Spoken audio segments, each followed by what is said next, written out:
इस फिल्म में निभाए गए सारे पात्र और घटनाएं काल्पनिक हैं। इनका वास्तविकता से कोई संबंध नहीं है। यह फिल्म सिर्फ समाज में जागरूकता के उद्देश्य से बनाया गया है।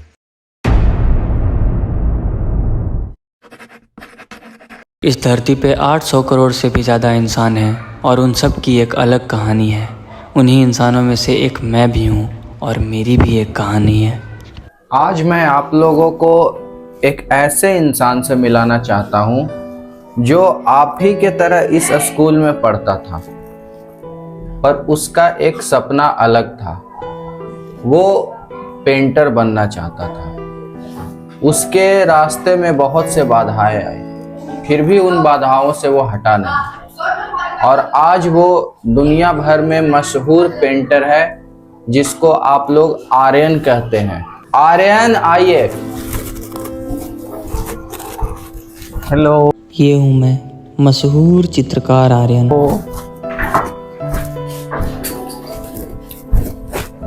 बैठो बैठो, अभी बैठ जाओ, आप लोग बैठो। अरे रे, खुश रहो। तो आर्यन आप लोगों से कुछ बात करेंगे। तो मेरी जर्नी भी आप ही की तरह इसी स्कूल में स्टार्ट हुई थी। स्कूल से पहले मैं चाहता हूँ कि आप लोग मेरे बचपन में जाएं, जहाँ मैंने अपना सपना चुना था।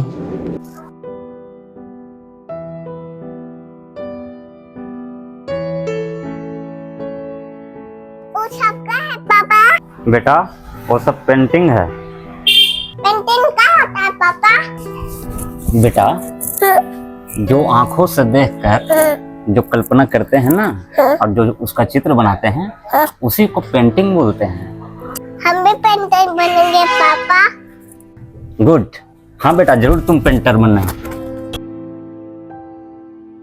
देखो, अगर हम लोग को पेरीमीटर फाइंड करना है तो उसके लिए क्या करेंगे? सबसे फर्स्ट जो ट्रायंगल का 3 एंगल है उसको क्या करेंगे? ऐड करेंगे। ठीक है, आप लोग के सामने सामने जो है इक्वल होता है ना। ये 12 मीटर है तो ये भी 12 मीटर होगा, ये 10 मीटर है तो ये भी 10 मीटर होगा।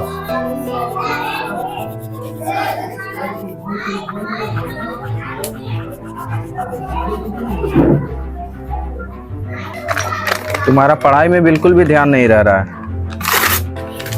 तुम्हारे मम्मी पापा को बुझा करके बोलना पड़ेगा मुझे।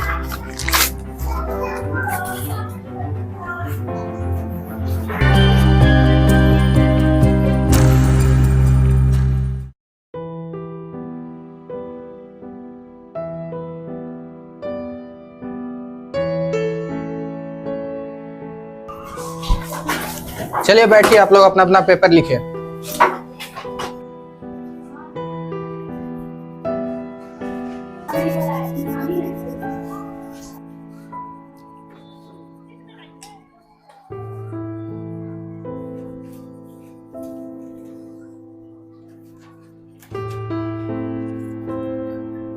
तुम्हारा पेपर है, तुम ये क्या कर रहे हो?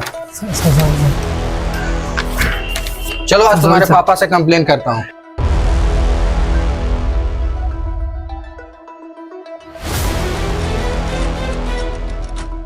और ये क्या, अभी तक तुमने कुछ भी नहीं लिखा है?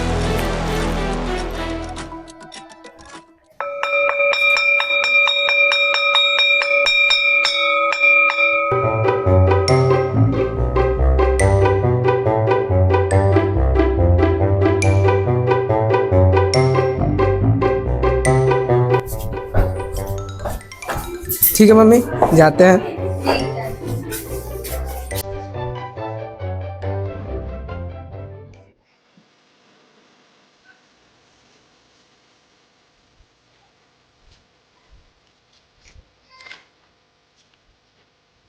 इतना खूबसूरत पेंटिंग, इसको तो घर पे लगाऊंगा।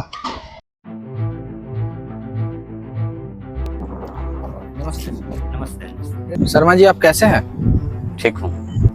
मैं आप ही के पास आ रहा था। किस लिए? आर्यन के बारे में आपसे कुछ बात करनी है।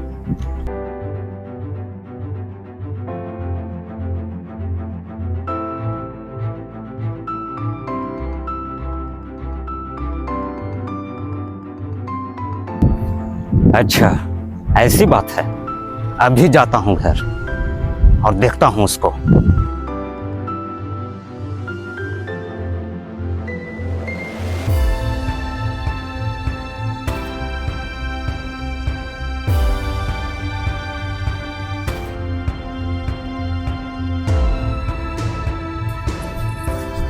आर्यन, क्या पापा? इसी पेंटिंग की वजह से तेरा बचपन से लेकर आज तक सिर्फ शिकायत ही शिकायत सुन रहा हूं। मैंने तुम्हें कितना बार बताया है कि तुम्हें पढ़ लिख करके एक ऑफिसर बनना है, लेकिन तुम बचपन के उसी रट को लगाए हुए हो। रुको, ना रहेगा ये पेंटिंग और ना तुम इसके बारे में सोचोगे।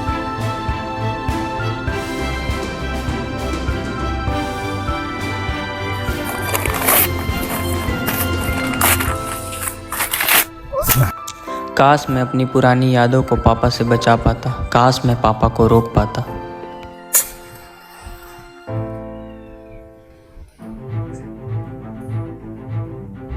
पापा मंजले, पापा मंजले, पापा पापा मंजले, पापा। अरे हटो।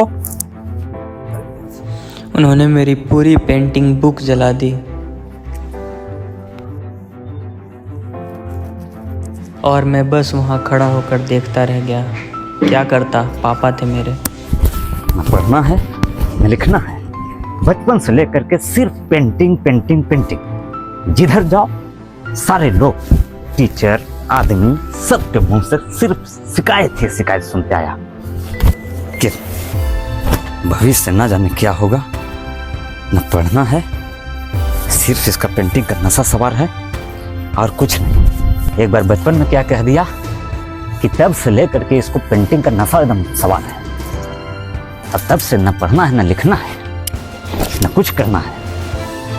मैंने सोचा था कि ये पढ़ लेकर के ऑफिसर बनेगा, लेकिन लगता है कि ये मेरा सपना पूरा कभी नहीं होने देगा।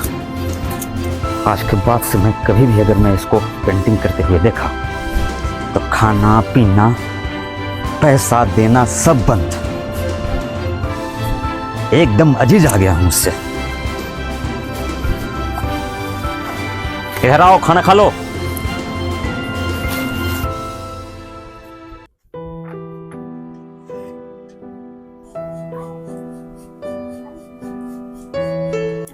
बेटा, मैं जो भी कर रहा हूं तुम्हारे लिए ही न कर रहा हूं। तुम्हारे मां के जाने के बाद मेरा सहारा सिर्फ तुम ही न रहा है बेटा। बेटा, इस पेंटिंग में क्या रखा है? कुछ नहीं है। मैं कभी नहीं चाहता कि जो मैंने झेला है वो तुम झेलो। पढ़ो लिखो, बड़ा आदमी बनो, ऑफिसर बनो। छोड़िए ना पापा, मैं अपने हाथों से खा लूंगा। आज तक तो मैं ही तुम्हें खिलाते आया हूं। ऐसा क्यों? ताकि मुझे माँ की कमी महसूस ना हो, इसलिए ना पापा। वाह, अब मेरा बेटा समझदार हो गया।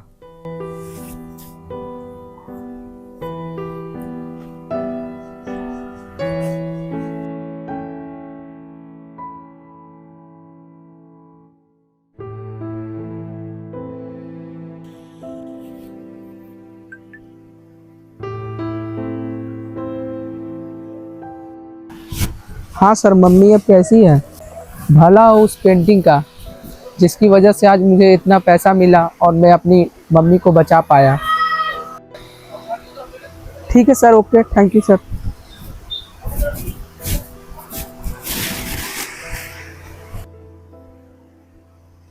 भाई सुनो,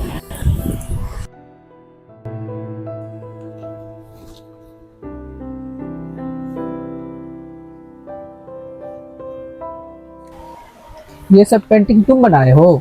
हाँ भाई, तुमने एक सुंदर लड़की की पेंटिंग बनाई थी क्या? हाँ, मैं जब स्कूल में एग्जाम दे रहा था तब मैंने एक पेंटिंग बनाई थी। अरे भाई, तुमको अंदाजा नहीं है कि तुमने कितनी सुंदर और अच्छी पेंटिंग बनाई थी। क्या सच में? काश पापा भी ये समझ पाते हैं।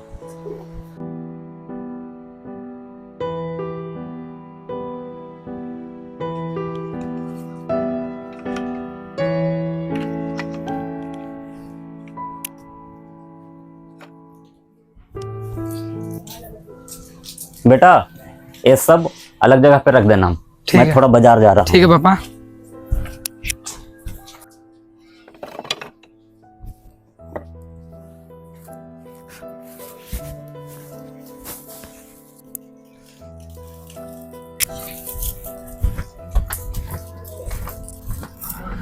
बेटा मैं जा रहा हूँ बाजार, इसे बेच करके आता हूँ। आज इसका बर्थडे है और ये बहुत दिनों से उदास भी रह रहा है, शायद पेंटिंग के लिए ही। चलो आज मैं उसे सुंदर सा पेंटिंग ही गिफ्ट कर देता हूँ।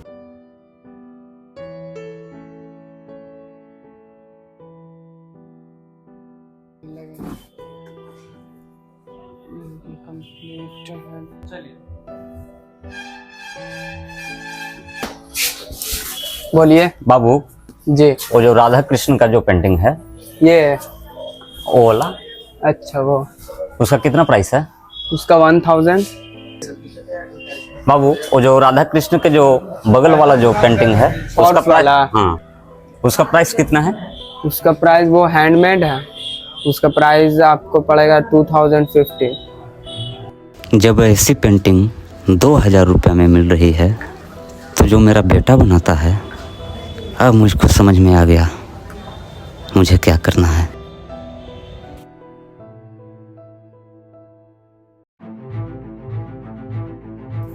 आप कब है पापा?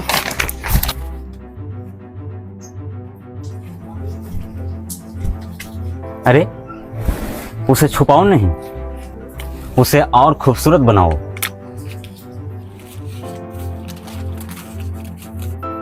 जन्मदिन की ढेर सारी शुभकामनाएं मेरे प्यारे बेटे। थैंक यू पापा। मुझे आज समझ में आया बेटा तेरा पेंटिंग का कीमत। फाइनली मेरे पापा मान गए, अब तो मैं दुनिया जीत लूँगा। तो ये थी मेरी कहानी और मेरे इस सफ़र में सबसे बड़ा योगदान रहा है सर का।